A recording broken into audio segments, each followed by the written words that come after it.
In this video, we'll discuss the primary areas where I've seen people's faces change for the better in the absence of surgery. Enjoy. I get asked this question and variations of this question quite a bit. How do I change my face in a natural way for the better? So we're not talking about plastic surgery or Botox or any kind of surgery. This is geared explicitly towards how do I get the best expression of my face and in turn, my life, because the face is sort of a roadmap of your life to a degree. So steering clear of the ideas of vanity and being prettier or being more handsome.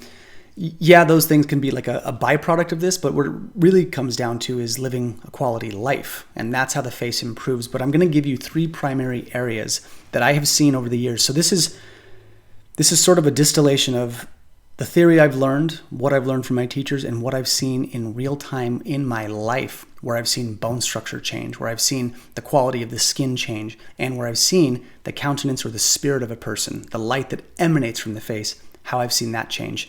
So for what it's worth, take it or leave it, but these are the things I've seen and that have been consistent over the years.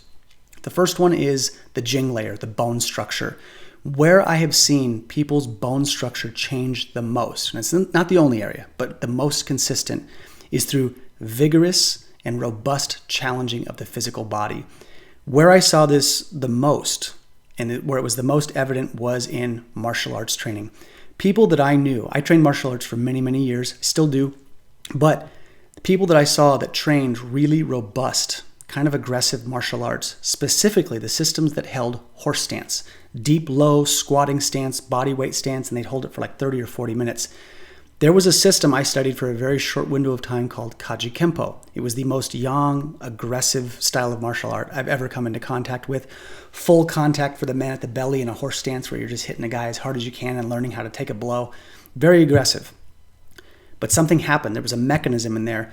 Our bones, when they are stressed, especially our femurs, which are our longest bones, stimulate stem cell production. Stem cells help us age considerably slower and also repair broken tissues, which includes the skin. So what I saw from the people that trained those arts, their bone structure changed, men and women. And no, the women did not look more like men. They didn't become mannish or brutish looking at all. The women, what I saw was, it looked like all the landforms just sort of grew a little bit. And in a good way. Everything looked a little bit more strong. And for the men, their faces got longer and the jaws in particular got wider. So we see this when we are stimulating our bones, okay? Hormonal production is improved and hormones have a direct tie to our Jing and our Jing, the constitutional strength, and the bone structure. The other one is, and this is more of a recent development, is orthotropics and mewing, M-E-W. You can look it up on YouTube. It's all about tongue placement and putting pressure on the roof of the mouth and how that shifts the bones of the face. So robust exercise and that are where I've seen healthy shifts in bone structure. Now the next one is the quality of the skin and wrinkling. A lot of that comes down to the chi rhythms. Our daily engagement of rest patterns, sleeping and whatnot, our diet, and what we're feeling on a day-to-day basis. So eating a quality diet with healthy fats and being around people that you love and making sure that you are living life and getting your face to express and emote in a positive states are how the muscles of the face and the quality of the skin really begin to shift for the better, especially rest. Really learn how to become a good rester and a good sleeper, something that a lot of people struggle with. And the last one is Shen, the countenance of the spirit, how it comes out of the face. What I have seen most consistent, where the light that comes out of a person's face looks drastically different and for the better is through the resolution of our traumas. Now, trauma is relative to the person. Some people have really, really horrific things they've gone through. Some people just have stressful patterns that they got from their parents. Whatever it is, the spirit changes through the resolution of our trauma. The trauma is like dead weight. It's a part of the human experience. It's there with us, but we do have to learn how to let go of it and not be slogging all of this extra emotional and spiritual turmoil through our lives. And that is a very difficult thing to do.